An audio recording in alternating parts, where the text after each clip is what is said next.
Okay, welcome back. More reports from the north. I did find that report from Niagara. I'll get to that after reading out some of these other headlines. The one that just came in at 6:11 a.m. on April 21st, 2020. Breaking news apparently. Worried about offending Trump, flaky Trudeau humiliated leader or fellow leaders during TPP trade talks. The former Aussie PM.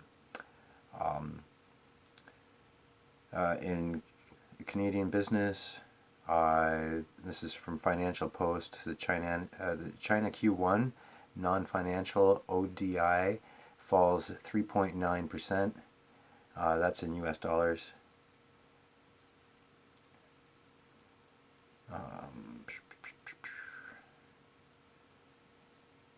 And there are more protests. More protests call for lifting coronavirus restrictions as governments continue to push back against Trump. And that was from the 20th. I believe I mentioned that earlier. Speaking of Trump, 15 hours ago, The Guardian reports that Trump plays misleading clips of support from Cuomo at the coronavirus briefing, which I watched some of Cuomo's address on coronavirus, and it sounds like that New York is trying to work alongside their neighbors and not constrict that trading of information and partnering with their neighbors to ensure that everyone remains safe. Oops, don't flip that. I don't know what they mean by misleading clips. I haven't been getting a lot of those clips up here in Canada. Back to Niagara, where I am, the Niagara region, Hamilton, Niagara, and this was from the St. Catharines Standard. You can find them at stcatharinesstandard.ca. That's a local newspaper in the Niagara region. Niagara prepares for COVID-19 immunization program. So even as the Niagara continues to cope with the COVID-19 pandemic, particularly in long-term care homes where cases of infection continue to grow, the Public Health Department is planning for a future effort to protect people from the virus. Although a coronavirus vaccine is likely a year away, the Health Department is starting to stock up on equipment necessary for mass immunization program. We are slowly preparing for a point next year when we are going to immunize 450,000 people living in Niagara, or a great portion of them. That's what Dr. Mustafa Haraji, the region's acting medical officer of health, was saying.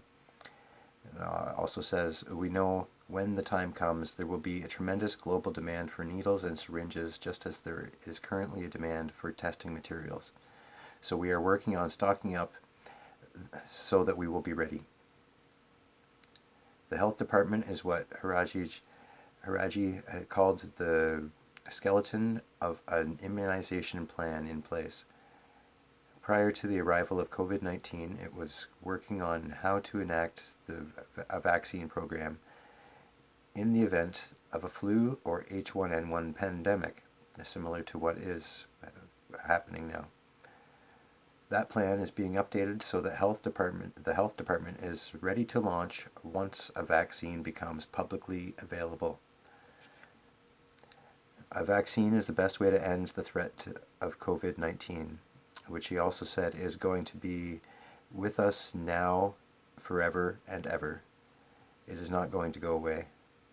How to face the future is something Haraj said, and is something that must be talked about now, particularly when the growth of COVID-19 cases in Niagara appears to be stabilizing.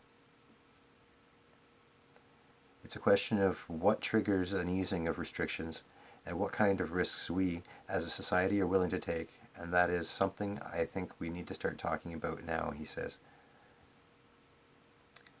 And if you check the St. Catharines Standard, they also have a chart here for the curve in Niagara. So everyone's talking about flattening that curve, and we are still somewhere in the 400 range of total cases. We have not passed 500, and the total deaths has only just recently passed 30, and that is just been since the incline, since the end of March.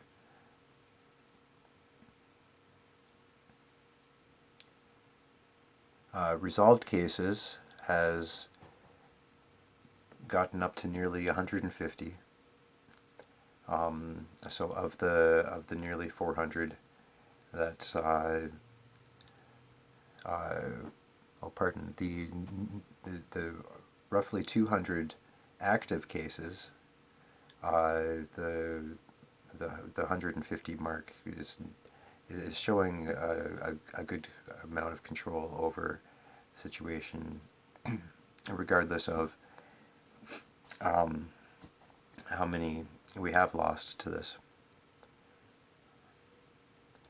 And our best chances are to continue supporting all of the medical practices and all of the safety protocols that we're putting into place, and making sure that all of these supplies are properly sourced and get to where they need to be going, so that we have to keep working alongside of all our partners, along with all of our neighbors together, to control our healthcare system in ways that are beneficial to all.